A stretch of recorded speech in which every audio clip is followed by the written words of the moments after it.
Mental math class 10th chapter first real number. मैं हूं हरी sir और आप सभी बच्चे देख रहे हैं आपका अपना यूट्यूब चैनल चलो कदम बढ़ाए। जो बच्चे हिंदी मीडियम में पढ़ते हैं उनके लिए अलग से चैनल है जिसका नाम है मैथ विद हरी सर। आप उसे भी ज्वाइन कर सकते हैं।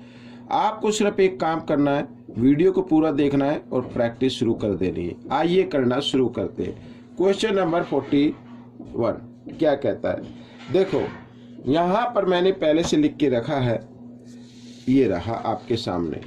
ठीक, क्वेश्चन नंबर 41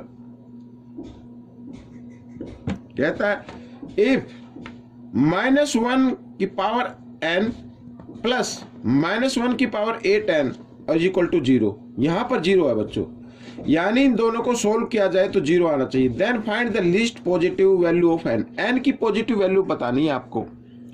अब मैं आपको बताता हूं, देखो मैंने कई बार भी बताया आपको, अगर बेस यहां पर मान लीजिए माइनस का है और पावर क्या आती है, ओड नंबर में आती है। पावर किस में आती है, ओड नंबर में आती है। तो जब इसको बेस को सोल्व करेंगे, ठीक है ना, इसको बेस को सोल्व करेंगे तो आंसर माइनस में ही आएगा। अगर यहां पर बेस माइनस में और पावर किस में हो, इवन नंबर में हो, यानी 2, 4 इस तरीके से हो, तो आंसर किस में आ जाएगा, प्लस में आएगा बच्चों। किस में आएगा, प्लस में। और ये प्लस माइनस माइनस हो जाते तब 0 बन जाता है, ठीक है ना। वही कंडीशन इसके अंदर है। देखो यहाँ पर तो बच्चों यहाँ पे 1 लिख लेते हैं। अगर इधर मैं पावर डाल देता हूं n की 1, लिस्ट पॉजिटिव डालनी है, ग्रेटर भी हो सकते हैं लेकिन लिस्ट तो 1 हम इसमें डाल लेते हैं, ठीक है ना। ये डाल दिया और प्लस यहाँ पर -1 की पावर 8n, n की जगह फिर 1 लिख लेते हैं, ठीक है। अब -1 की पावर क्या है, 1 है, और इधर प्लस लिख देते, चलो एक बार, कोई दिक्कत नहीं है। और 8 1 जा 8। अब देखो इधर जो पावर है वो ओड नंबर है और यहाँ पर पावर क्या है, इवन नंबर है। तो बच्चों -1 को जब 1 टाइम्स मल्टीप्लाई करें ओड पावर तो माइनस का ही आएगा, और इधर क्या इवन नंबर में पावर है तो प्लस में हो जाएगा 1। इस तरीके से 1 को कितनी टाइम्स आप मल्टीप्लाई करो 1 ही आता है, याद रखना। कभी आप इस तरीके से, कभी आप इधर 8 1 जा 8 लिख दो, नहीं, ऐसे 1 1 जा 1 इस तरीके से। तो ये प्लस ये माइनस, प्लस माइनस क्या हो गया, 0 हो गया। तो बच्चों n की जो लिस्ट वैल्यू है वो 1 रहेगी, ठीक है। ये आपका क्वेश्चन सोल्व हो गया। क्वेश्चन 42 क्या कहता है, बहुत ही इजी है। देखो a equal b q plus r, then what are the positive factor of, ठीक है, a माइनस आर। अब देखो बच्चों यहाँ पर लिखा a equal b q plus r, ठीक है ना। अब यहाँ पर इस प्लस आर को ले आओ इधर लेफ्ट साइड में, तो ये हो जाएगा माइनस में, और इधर क्या रह गया, बी क्यू। अब यहाँ पर ये नंबर है तो ये इसके क्या हो गए, फैक्टर हो गए।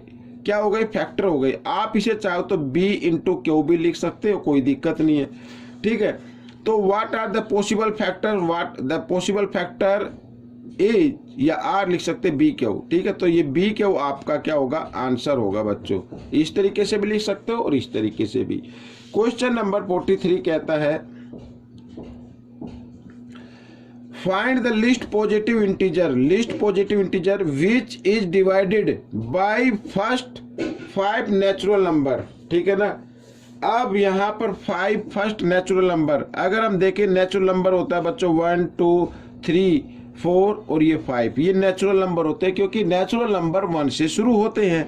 और ये क्या हो गए, अच्छा आगे कहता है find the least positive integer. अब वो least positive integer find out करना है जो नंबर 1 से भी डिवाइड हो जाए, 2 से भी हो जाए, 3 से भी हो जाए, 4 से भी हो जाए और 5 से भी हो जाए। तो बच्चों वो नंबर होता है एलसीएम, वो नंबर होता है एलसीएम। तो आपको क्या करना है, यहाँ पर हमने ये नंबर तो लिख लिए हैं, तो अब आप इनका क्या निकाल ले, एलसीएम निकाल ले। एलसीएम निकाल ले 2 से, तो 1 तो यूं का ही रहेगा, 2 1 जा 2, ठीक है, 3 2 2 जा 4 और ये आ गया। अब बच्चों नीचे देख रहा है तो ये सभी 1 1 टाइम्स प्राइम नंबर आ गए, ठीक है। तो आप इनको मल्टीप्लाई कर दे, 5 2 जा 10, 10 3 जा कितना होता है 30, 30 2 जा 60। तो बच्चों the least positive integer is 60, ये आपका आंसर है। अगर इसको 2 से 3 से 4 से 5 से या 1 से डिवाइड करेंगे तो ये कंप्लीट डिवाइड हो जाएगा। तो बच्चों ये क्वेश्चन आपका सोल्व हो गया। अब हम करेंगे क्वेश्चन नंबर 44। ये रहा आपके सामने, ये रहा। If the adjacent side a and b of a rectangle, ये रेक्टेंगल की मैं यहाँ पर ये साइड ये इस तरीके से लिख लेता हूँ, इस तरीके से, ठीक है ना। ये मान लीजिए ये ए है और ये क्या है बी है, इस तरीके से, ठीक है। तो ये एडजेसेंट साइड हो गई। अच्छा आगे लिखा आर इन द रेशो 3:4, यानी ये 3 रेशो में है और ये 4 रेशो में है, इस तरीके से। अच्छा रेशो में दिया हुआ such that HCF AB is equal 11, then find the perimeter of rectangle, rectangle find out करना है। अब बच्चों मैंने कई बार आपको बताया, पहले भी देखे कई क्वेश्चन में, अगर यहाँ पर नंबर गिवन है, ठीक है, यहाँ पर रेशो ऑफ 2 नंबर्स, मैं लिख लेता हूँ रेशो ऑफ 2 नंबर, या भाई 2 नंबर ही मान लीजिए अभी, तो क्या है 3:5 है। और HCF गिवन है बच्चों, यहाँ पर HCF है गिवन है 11, ठीक है ना।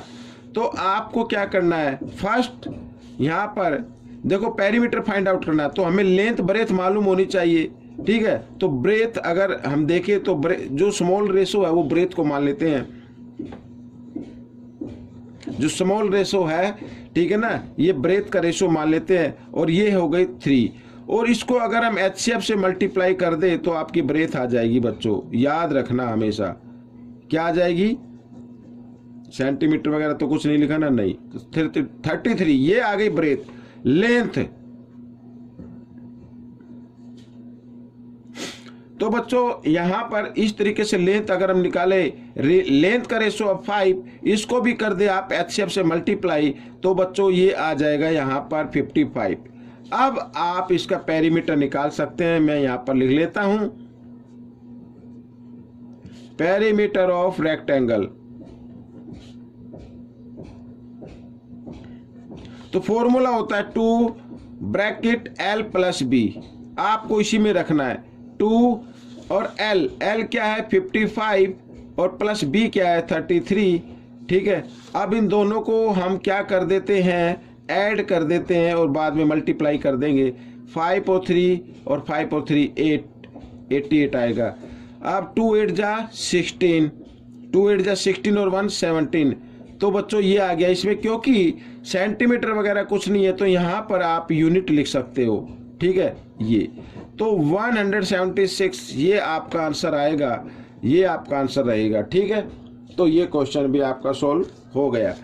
क्वेश्चन नंबर 45 क्या कहता है, ये बड़ा इंटरेस्टिंग क्वेश्चन है। देखो, if the length of rectangle, यहाँ पर मैं ये बना लेता हूँ, ये रेक्टेंगल है, लेट कर लेते हैं, इज एलसीएम AB, इसके जो ये है ना, ये एलसीएम में गिवन गया हुआ है, और एलसीएम की जो साइड दी हुई है वो A और B है, ठीक है ना। यहाँ पर मतलब अगर 2 नंबर है, कोई 2 नंबर है A और B, साइड कम, कहने का मतलब ये है कि एलसीएम दी हुई है, ये इसकी जो साइड की लेंथ है वो एलसीएम है, और एलसीएम इन 2 नंबर का एलसीएम आ रहा है, इन 2 नंबर का क्या आ रहा है, एलसीएम आ रहा है। और नंबर हम देखें AB, ये कंटिन्यू नंबर है बच्चों, क्या है ये कंटिन्यू नंबर है।